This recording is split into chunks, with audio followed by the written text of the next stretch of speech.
Maju terus untuk catur Indonesia. Catur, yes. Indonesia, Jaya! yeay. Sobat pencinta catur, welcome back to Errol Chess. Teman-teman, apa kabar? Semoga sehat dan sukses selalu. Dan kali ini saya akan ajak kalian untuk menyaksikan partai dari Magnus Carlsen berhadapan dengan The Phenomenal, catur 16 tahun, Pragnananda Ramesbabu dalam turnamen Melweather Champion Chess Tour Series Chessable Master. Dalam babak penyisian ini, teman-teman, Pragnananda akhirnya bertemu lagi dengan Magnus Carlsen. Perlu diingat ya bahwa Pragnananda ini pernah mengalahkan Magnus, teman-teman. Dan dia dinobatkan sebagai pecatur paling muda yang bisa mengalahkan Magnus Carlsen ya. Di mana notabene Magnus Carlsen ini merupakan juara dunia catur.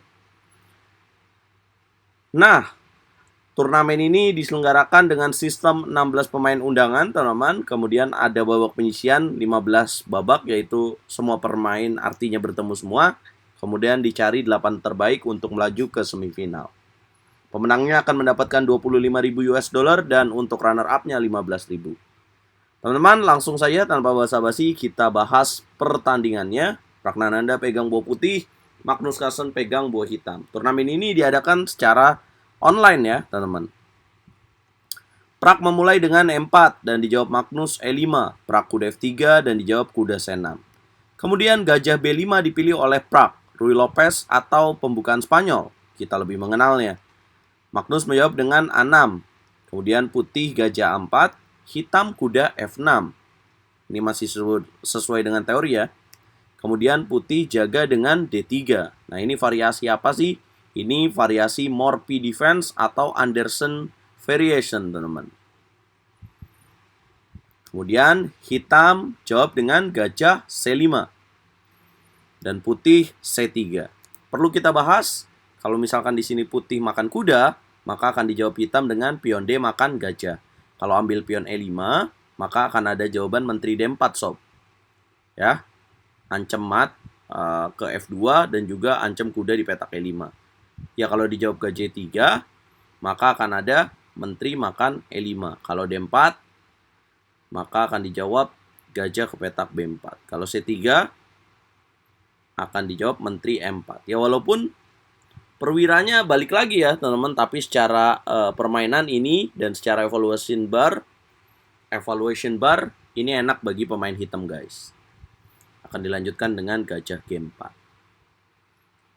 Oke, jadi itu bukan pilihan yang baik. Dan kalau kalian lagi main catur, jangan pilih gajah pukul kuda kemudian kuda ambil pion E5 ya. Kita back to the game. Kemudian putih pilih C3 di sini. Dan hitam B5, putih gajah B3. Hitam D6 dengan ide memplot gajah ke petak G4 ke sini. Dan Pragnananda juga memplot gajah ke petak G5. H6, gajah H4 dan gajah B6 dipilih oleh Magnus. Kemudian putih menyerang dengan A4. Ini ciri khas dari pembukaan Ruy Lopez, menyerang dari jalur A. Dan hitam jawab benteng B8. Taktis ya, karena ada ancaman pion A makan B5 tadi. Kalau bentengnya masih di sini, itu pinning dari benteng A1 guys. Kemudian pion A makan B5, pion A makan B5, dan putih kuda A3.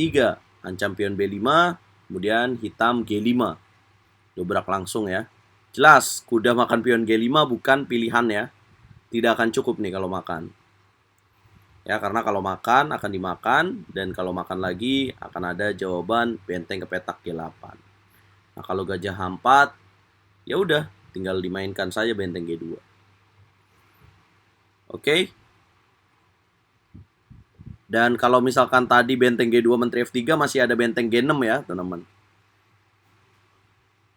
Oke, G5 gajah G3 dan hitam kuda A5, kemudian putih gajah C2. Hitam dorong B4. Ya, Magnus merusak struktur pion dari Pragnananda. Prak menerima, kemudian kuda C6. Kemudian Prak gajah A4, hitam gajah D7. Kemudian putih kuda C4, hitam kuda makan pion B4. Putih gajah pukul gajah, kuda pukul gajah, dan rokade pendek. Kemudian hitam rokade pendek dan putih kuda makan gajah. Ya. Prak menukar kuda C4 dengan gajah. Apakah ini menguntungkan? Iya, teman-teman. Karena dari sisi pemain hitam yang mengganggu adalah gajah gelap ini nih. Kemudian hitam benteng pukul kuda B6 dan D4. Hitam kuda C6, putih benteng C1. Ya, mengancam kuda C6, mencegah hitam pukul benteng B2. Kemudian hitam kuda pukul D4, putih kuda makan D4, pion E makan D4, dan menteri D4. Ya, secara materi masih sama ya, 24 langkah. Tapi hitam di sini adalah kelemahannya ya, teman-teman. Kalau menurut saya sih kelemahannya adalah tidak memiliki gajah gelap. Sehingga ketika tadi mendorong G5 ini jadi kosong banget nih petak-petak hitamnya nih. Dan putri langsung punya kesempatan untuk F4 di sini. Magnus melanjutkan dengan kuda C5. Kemudian putih benteng CD1. Kemudian kuda E6, menteri C3, dan F6. Kemudian putih dobrak dengan F4, hitam menteri E7, dan B4. Apa tujuan B4? Ya, kita belum lihat di sini, tapi sepertinya mencegah C5 ya. Dan kemudian hitam benteng B8 ya, tidak memilih benteng FB8 mengancam pion B4. Jika pilih seperti itu, maka putih akan melakukan E5 guys. Ya, kalau dimakan, makan dan makan lagi, maka menteri makan pion E5. Nah, ini kalau dimakan ya, menteri B4, maka akan dijawab dengan H3 guys. Ya, kalah satu pion sih, tapi secara ruang bahaya banget ya itemnya karena terbuka banget nih jalur F-nya. Dan serangan ke sayap rajanya bahaya banget. Oke, kita back to the game. Magnus mundur, benteng BB8, kemudian F5. Dipilih oleh Pragnananda. Kemudian hitam kuda D8 ya, tidak memilih kuda G7. Jika kuda G7 maka akan dijawab benteng F E1. Mungkin Magnus melihat langkah kakinya kurang bagus ya, dan di sini kuda D8 tujuannya adalah untuk manuver kuda F7 kemudian comeback stronger dengan kuda E5. Putih benteng D4, hitam kuda F7. Kemudian putih benteng C4, benteng B7, dan ditambah tekanan dengan benteng C1 datang lagi. Hitam benteng FB8. Tidak mau menahan seorang Magnus, itu pilihannya. Ya, ancam balas ancam, putih H4. Kemudian pion G makan H4, gajah H4, dan kuda E5. Nutup ancaman pada pion F6. Kemudian benteng pukul C7. Benteng makan C7, menteri C7, menteri C7, benteng C7, dan benteng B4. Kita lihat di sini teman-teman, putih punya kesempatan ambil pion F6. Ya. Apakah bisa dilakukan saat ini? Ya tidak bisa ya. Kalau misalkan putih ambil pion F6, apa yang akan dilakukan oleh hitam sob?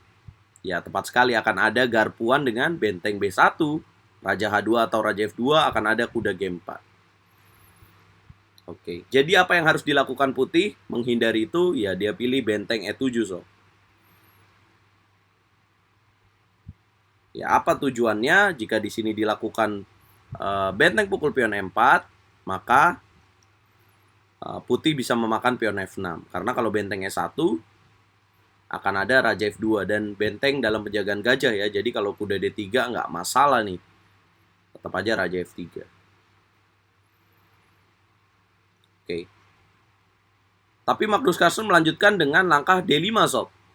Yaitu mengancam pion E4 dengan pion, dan putih tidak bisa makan ya karena akan hilang nih gajah di petak H4.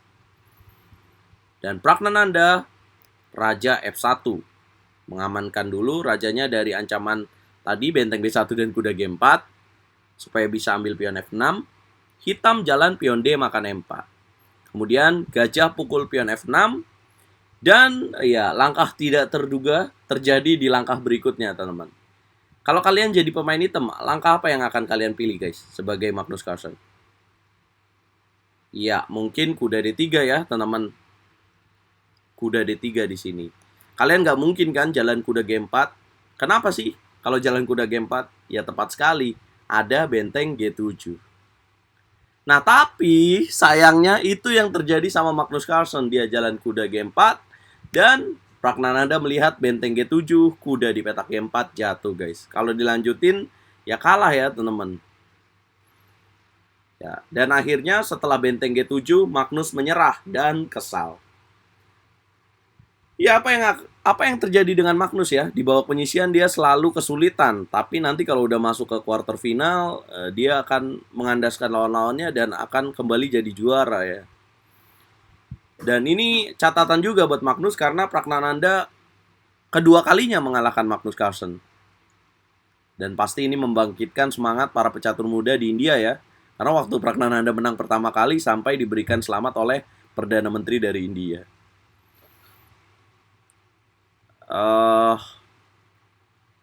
Ya kadang-kadang level pemain dunia pun ya, sekelas juara dunia Magnus Carlsen pun dapat melakukan blunder seperti ini, guys.